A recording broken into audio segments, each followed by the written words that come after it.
ओम शांति। हाणे तव्हां बाबा खे यादि कंदासीं। मां आत्मा विपरीत जे विच में वेठी आहियां। निराकार रूप में बाबा खे यादि करो।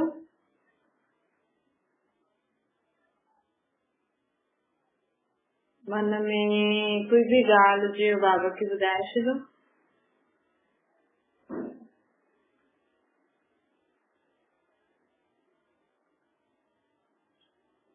ओम शांति। अॼु मिठा मिठा श्री बाबा ब्रह्मा जी तन द्वारा चवंदा मिठी मिठी बार बाबा चवंदा कि हाणे जीअं असांजे शरीर में श्वास ज़रूरी हूंदो न, श्वास जे बिना रही न सघंदा, उहे मनुष्य आत्मा खे न जीवन में कर्म जरूर करणो पवंदो। कर्म त सुठा ई करणा है, लेकिन हिन समय माण्हू बुरा कर्म तो करे, जंहिंजो हुनजे आत्मा जे मथां पाप तो चढ़े। जीवन में सदा सुखी रहणो आहे त कर्म त करणो ई आहे, लेकिन सुठो कर्म करणो। ये जेका साधु संत सन्यासी जो भले घर बार छॾे वठंदा आहिनि, चईंदा आहिनि असां कर्म खे त्यागियो आहे, कर्म संन्यास कयो, लेकिन ऐं पोइ भॻवान खे यादि था करो। लेकिन ये यादि करण बि कर्म आहे।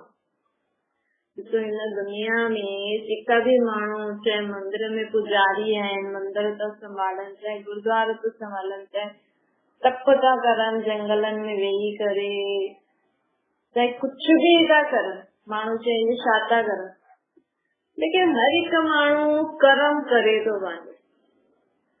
उहो भॻवान खे तव्हां त घर वेठे यादि नथा करे सघो। तव्हांजो मन लॻंदो आहे परमात्मा सां, बुद्धि में कॾहिं अहिड़ी स्टेज आई आहे कि असांखे पंहिंजी देह वेद संबंध पदार्थ वस्तु वैभव कुझु बि यादि न हुजे और सिर्फ़ परमात्मा जी यादि हुजे। छोकी हुन जी यादि सां असांजी आत्मा खे शक्ति मिलंदी आहे।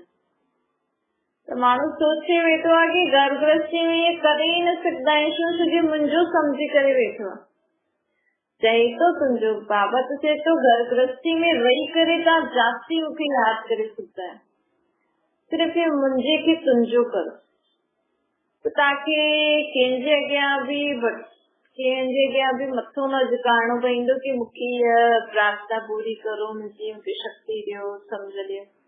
ये आत्मा नथी करे सघे न पंहिंजे मन बुद्धि संस्कारनि खे हिन दुनिया जे हिसाब सां। जीअं हुनजो मन बुद्धि हले थी, संस्कार आहिनि, हुनखे छॾे नथी सघे त भॻवान ते इहो पहुची नथी सघे। पोइ भॻवान खां शक्ति नथी मिले त हुनखे हेॾे होॾे भटकणो थो पए। त बाबा चए थो हिन दुनिया में जीअं शरीर में श्वास ज़रूरी आहे, जेसिताईं श्वास हले सम्झ जिंदो आहे। उहा ई असांजे जीवन में जॾहिं खां आत्मा हिन सृष्टि ते हिन शरीर में ईंदी आहे, तॾहिं खां हुनखे जीवन में कर्म करणु ज़रूरी हूंदो। आत्मा बिना कर्म करे रही न सघंदी आहे। ये असां सोचदा आहियूं, बुद्धि सां निर्णय कंदा आहियूं, हथ पेरनि सां कुझु बि कर्म करायूं था, चाहे वेही करे तव्हां मालायूं जो शों था जपो था, वेही करे कुझु बि करो था, बीही करे, सभु कर्म। त हाणे असांखे छा ध्यानु ॾियणो आहे? सुठा कर्म करणा। ज़रूरी न आहे सभिनि जो कर्म हिकु जहिड़ो हुजे। कंहिंजो कर्म आहे पढ़णु, चईंदे न ॿारनि जो छो बचपन में न, उहो त वॾे हूंदे बि पढ़ी सघंदा आहिनि, पर वॾा थींदा त ॿियो कर्म बि त करणो आहे न। हाणे बचपन में त रोटी आदि, घर जी संभाल, धंधो आदि न करे सघंदा आहिनि, त हुन समय उहो पढ़ाई पढ़ी सघंदा आहिनि, वॾे में बि पढ़ी सघंदा आहिनि, लेकिन पोइ छा कंदा नंढे में? जॾहिं शरीर नंढो आहे त छा कंदा? इन करे बचपन में पढ़ाई करण जो हुननि जो कर्म, पोइ वॾा थींदा त पोइ ॿियो कर्म शुरू थी वेंदो। ईअं ई दुनिया में जीअं माण्हुनि ॿियनि जी मदद करण जे लाइ कर्म, भई जिथे ई दुनिया में माण्हुनि खे मदद खपे, त हुन मदद करण लाइ कर्म करण शुरू कयो। पोइ बीमारी शुरू थियूं त डॉक्टरी जी पढ़ाई पढ़ी हूअं कर्म था कनि। पोइ लड़ाई झगड़ा थिया त पुलिस वारा ठही विया, उहो कर्म करण लॻी विया पंहिंजो। पोइ ईअं माण्हू देश जो बंटवारो थी वियो, पाणी जो बंटवारो थी वियो, आसमान में बंटवारो थी, त पोइ इहे सेनाएं निकितियूं।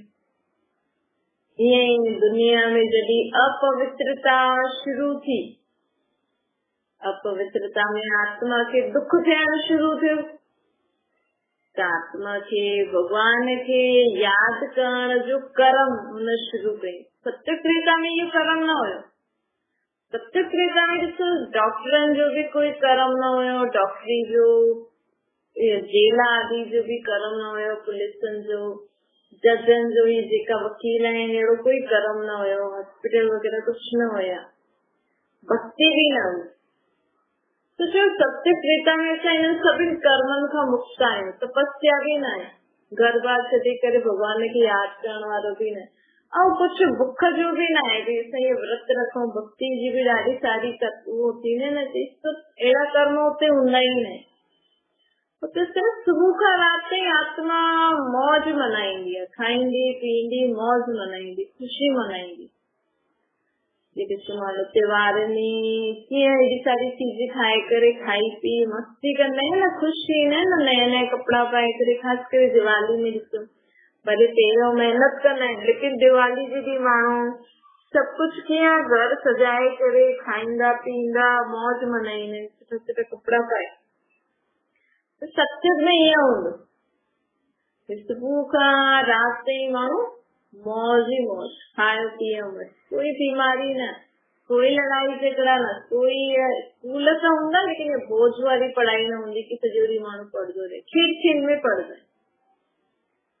त बाबा असांखे अहिड़ी दुनिया में वठी वञण लाइ अहिड़ा चए थो, हाणे एतिरा सुठा कर्म करण सिखो, अहिड़ा कर्म करण सिखो कि असांखे हर कर्म द्वारा माण्हुनि खे सुख मिले, ख़ुशी थी, असां भी ख़ुशि ॿिया भी ख़ुशि। हाणे जा कर्म जेका माण्हुनि जा आहिनि उहे विकारनि जे वश थी करे कंदा आहिनि न, तॾहिं दुख थींदो।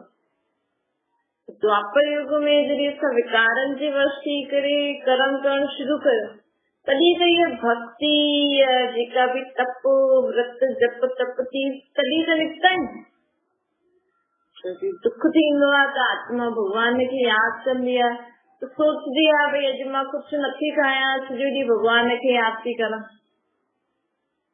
छोकी खाईंदा आहियूं न त छा थींदो, आत्मा ई त पंहिंजे शरीर में पूरो डाइजेशन कंदी आहे, आत्मा जी शक्ति सां ई त डाइजेशन थिए थो। हिकु माण्हू चवनि था कि हा किडनी त मशीन आहे न, पर लाइट न हुजे त मशीन कीअं हले। त ईअं ई सोचो, अगरि असां व्रत रखंदा आहियूं न त असांजी आत्मा जी शक्ति बची वेंदी आहे।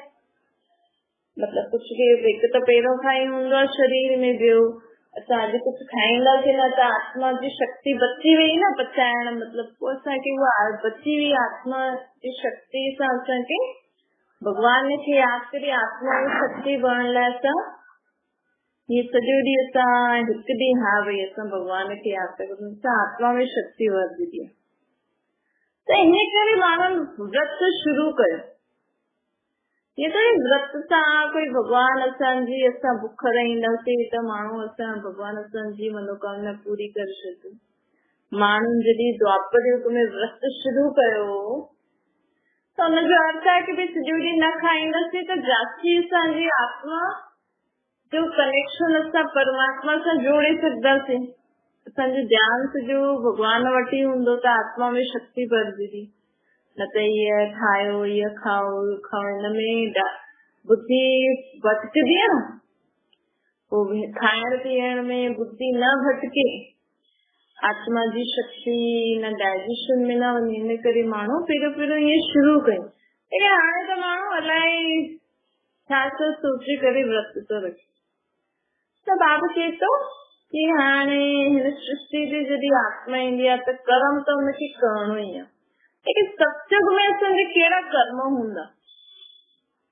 विकारनि जे बिना काम क्रोध लोभ मोह अहंकार जे बिना असां जीवन कीअं जींदासीं, कीअं सभु कर्म कंदासीं, उहो बाबा असांखे सिखाए थो हाणे।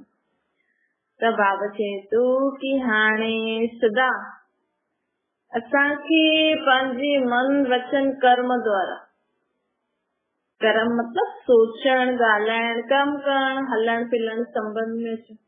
तो जॾहिं भी असां कुछ भी ॻाल्हायूं था, कुछ भी सोचूं था, कुछ भी संबंध में अचूं था, करूं कम था करूं, कुछ भी करूं था, त असांखे ध्यान में रखणो खपे कि मूंखे ॾियणो आहे। मुंहिंजी सोच सां मूंखे माण्हुनि जे लाइ सुठो सोचे करे हुननि खे ॾियणो आहे। मुंहिंजे बोल सां माण्हुनि खे एतिरा सुठा बोल बोला कि आत्मा सिखे।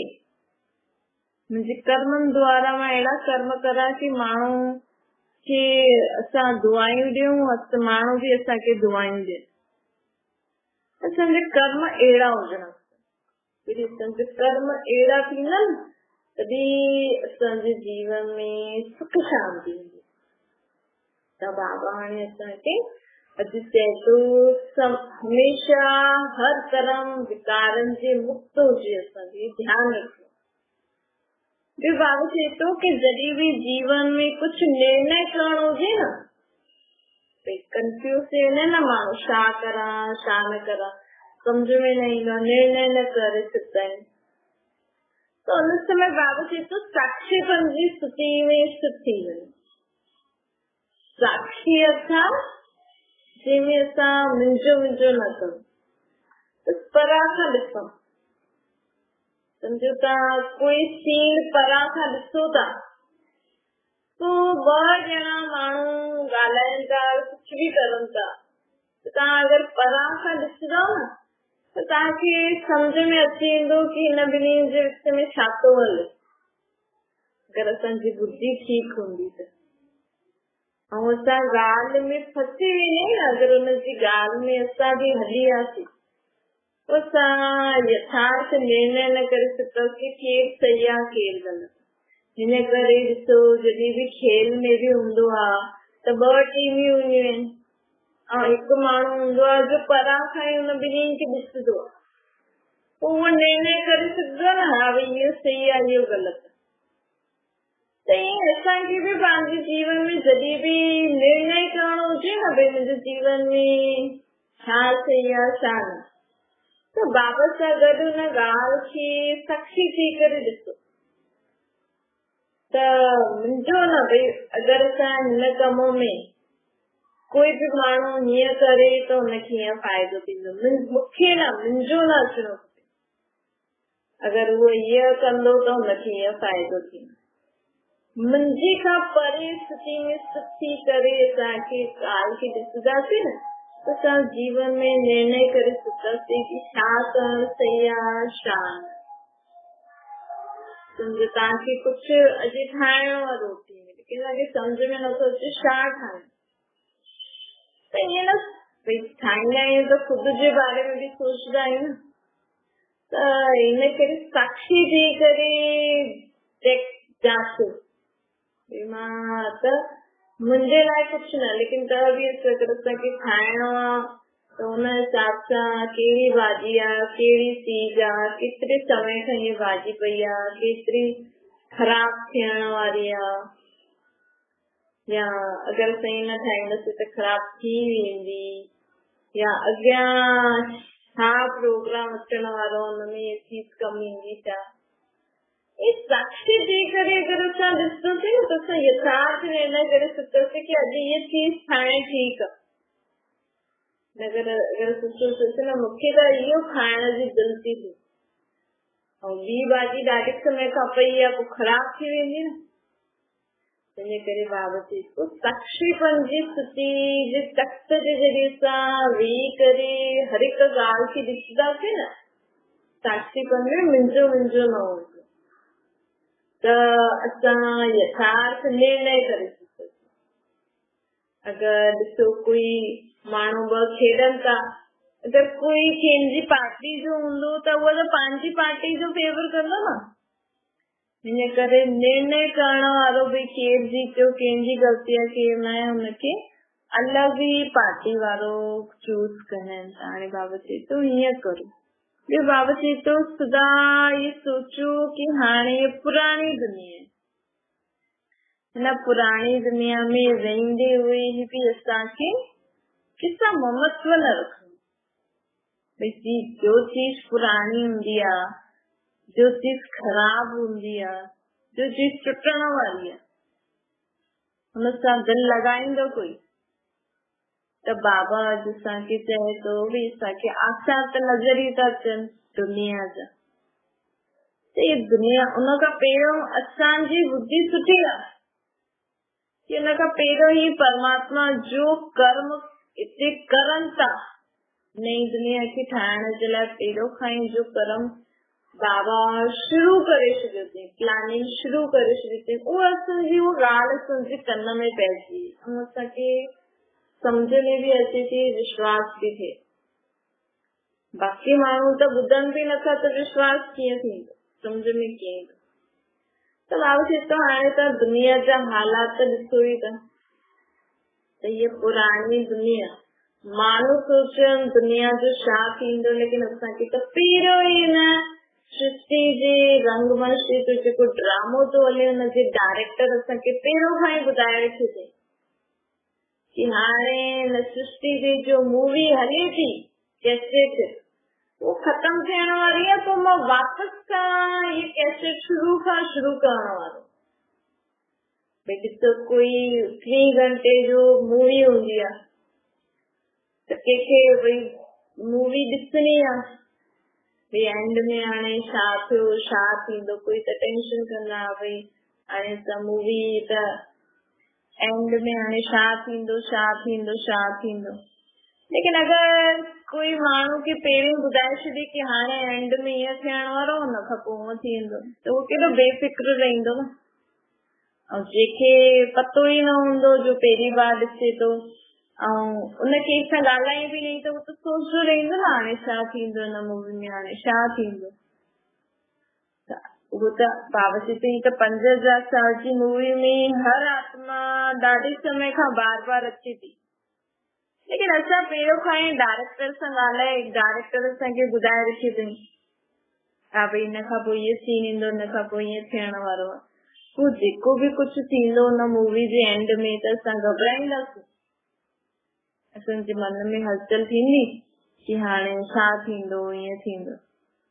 त ईअं असां जो आत्मायूं बाबा जी ज्ञान ॿुधूं था न, असांखे बाबा पहिरियों खां ई ॿुधाए रखी कि हाणे हिन सृष्टि जो परिवर्तन थी करे वापसि सां हिते सतयुग जी दुनिया अचण वारी आहे।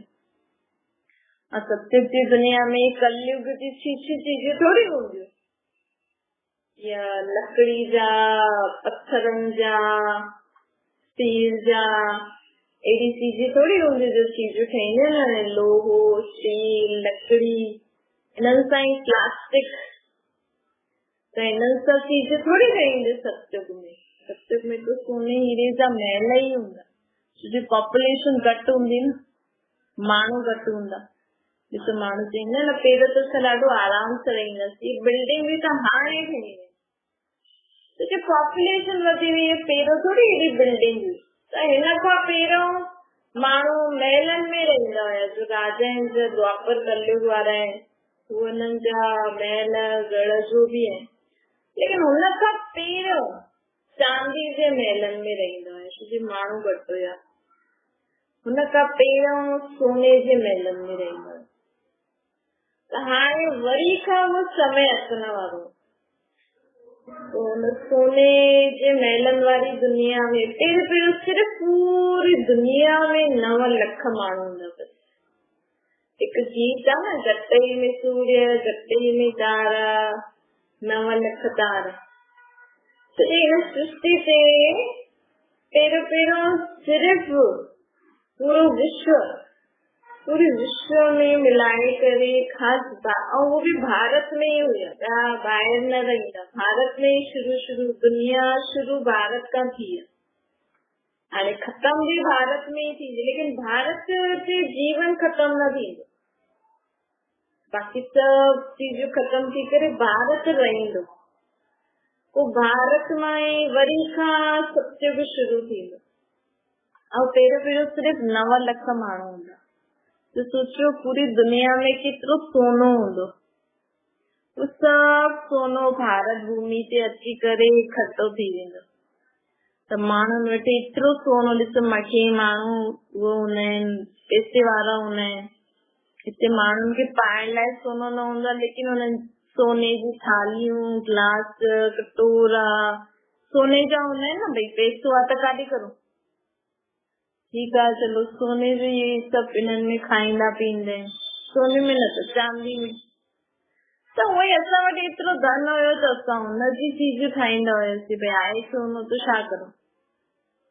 त उहोई बाबा चए थो कि हाणे मां तव्हांखे ॿुधाए छॾियो भई पुराणी दुनिया त ख़तम थियण वारी आहे, न खां पोइ नई दुनिया स्थापन थियण वारी आहे। तंहिंजे करे बाबा चए थो हाणे हिन पुराणी दुनिया सां दिलि न लॻायो। काथे भी काथां जी कोई भी ॻाल्हि तव्हांखे पतो थी लॻे, कंहिंजे बारे में पतो थी लॻे, कहिड़े देश जे बारे में पतो थी लॻे, लेकिन असांखे हाय हाय न करणो, दुखी न थियणो, मन में न सोचणो आहे कि अरे छा थो थिए, हीअं छो थींदो, असांजो छा थींदो। तव्हां अगरि खुद खे आत्मा सम्झी करे परमात्मा खे निराकार रूप में यादि कंदव त तव्हां अंत ताईं सेफ रहंदव। ताकि अंत ताईं दाल रोटी खाइण लाइ मिली। केतिरो बाबा असांखे सहज रीति सभु कुझु ॿुधाए थो, सिर्फ़ु असांखे सम्झी करे हलणो आहे। बाबा असांखे ये ज्ञान छो थो ॾे, छोजी हाणे जेकी दुनिया अचण वारी आहे हुन दुनिया में हाणे जीअं माण्हू मत ॾियनि था न हिक ॿिए खे, जीवन जीअण लाइ तव्हां बि ॿारनि खे मत ॾींदा आहियो न, सम्झ ॾींदा आहियो न। तव्हांजा वॾा तव्हांखे ॾींदा आहिनि, हुननि जा वॾा हुननि खे चई आहे चईंदा, असांजा वॾा ईअं चई आहे त असां ईअं कंदा आहियूं। त हिन दुनिया में माण्हुनि खे जीअण लाइ मत त ज़रूर खपे। त बाबा चए थो हर हिक धर्म वारनि जी पंहिंजी पंहिंजी मत आहे, लेकिन हाणे हर धर्म छा, हाणे त सभिनि पंहिंजो पंहिंजो गुरू करे छॾियो आहे। हाणे त हर घर में ॾिसो कोई देवियुनि जी मत ते, देवियुनि जी पुजारियुनि जी मंदिरनि जी मत ते हलंदो, कोई गुरुद्वारनि जी मत ते हलंदो, कोई पंहिंजे गुरूअ जी मत ते हलंदो। त हिकु घर में एॾी सारी मतियूं थी वयूं आहिनि, तॾहिं त लड़ाई झगड़ा थियनि था, दुख परेशान थिए थो। लेकिन हाणे परमात्मा असांखे पूरे सभी ॿारनि खे हिक ई मत ॾियण वारो। तो बाबा जी ये ज्ञान विश्व में पूरे विश्व में ॿार ॿुधंदा आहिनि, लेकिन रोज जो बाबा असांखे कंहिंसां मुरली चईंदा आहिनि, इहो मुरली मतलब बाबा असांखे सम्झानी ॾींदो आहे जीवन जीअण जे लाइ। जो तव्हां पंहिंजे ॿार खे ॾींदा न, उहो ई बाबा जी सम्झानी हर ॿार जे लाइ हिकु ई आहे, चाहे वो आत्मा जो शरीर नंढो आहे या वॾो आहे।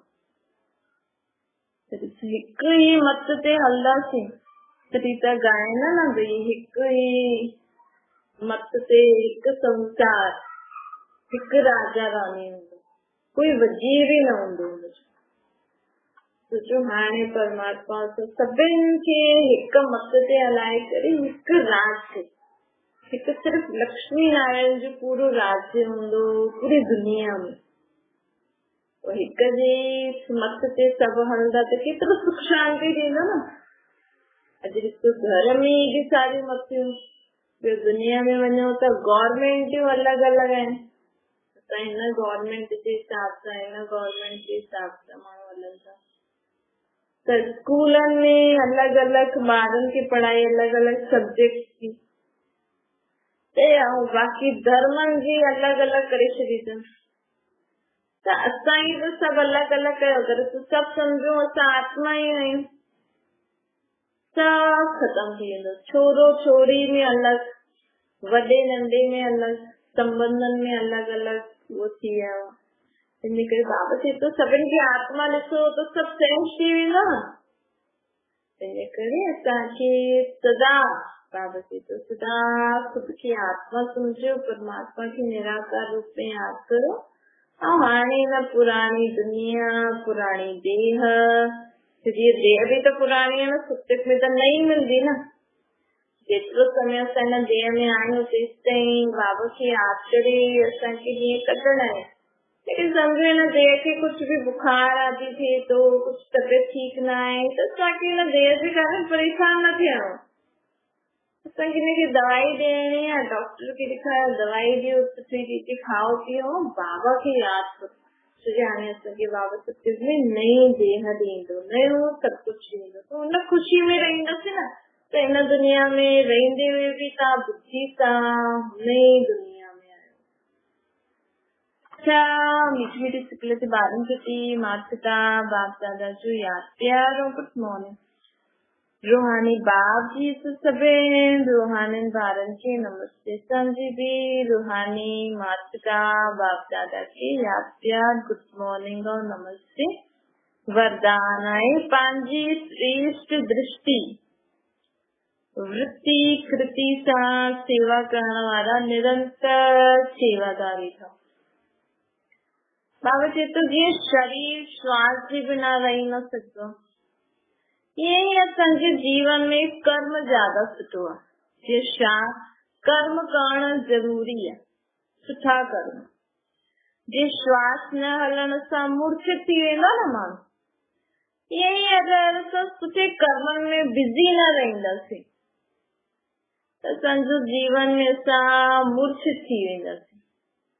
छोकी बुरा कर्म कंदा रहंदासीं त आखिर त बुरे कर्मनि जो पाप त पवंदो आहे न, दुखी त थींदासीं न। हिन करे हर कर्म कंदे पंहिंजी दृष्टि, पंहिंजी वृत्ति अर्थात सोचण जो तरीक़ो, पंहिंजी कृति परमात्मा जी यादि में हुनजी श्रेष्ठ मत अनुसार हुजणी खपे। अगरि असां कंहिंखे मुख सां सम्झायूं था पर माण्हू नथो समझी सघे, ऐं कॾहिं कॾहिं नंढा वॾनि खे सम्झाए न सघंदा आहिनि, कुझु चई न सघंदा आहिनि। हाणे त उहो ज़मानो न आहे, पर त बि अगरि तव्हांखे काथे ॻाल्हाए करे कंहिंखे ॿुधाइण नथो चांस मिले त तव्हां मन में सुठो सोचो। त जॾहिं असां मन में सुठो सोचंदासीं न, उहो ॻाल्हि कीअं थी वञे ॾाढो सुठो आहे। असां हुनखे नथा चई सघूं, हुनखे नथा सम्झाए सघूं, त मन में सुठो सुठो सोचो, हुन लाइ शुभभावना शुभकामना रखो, त असांजो उहो कर्म जरूर थींदो सुठो। स्लोगन आहे साक्षीपन जी स्थिति जो तख्त ही यथार्थ निर्णय जो तख्त आहे। सदा असां जीवन में हर ॻाल्हि जी ॻाल्हि में तव्हांखे निर्णय नथो सम्झ में अचे न, छा करूं छा न करूं, त बाबा सां गॾु हुन ॻाल्हि खे साक्षी थी करे ॾिसो, हुनजे बारे में सोचो। जी मुंहिंजी न आहे, ॿिए जी आहे। हाणे भई ॿिए जे जीवन में ईअं आहे त हुनखे छा करणु ठीकु आहे, त हुन अनुसार असां यथार्थ निर्णय करे सघंदासीं। ओम शांति। बाबा खे यादि करो।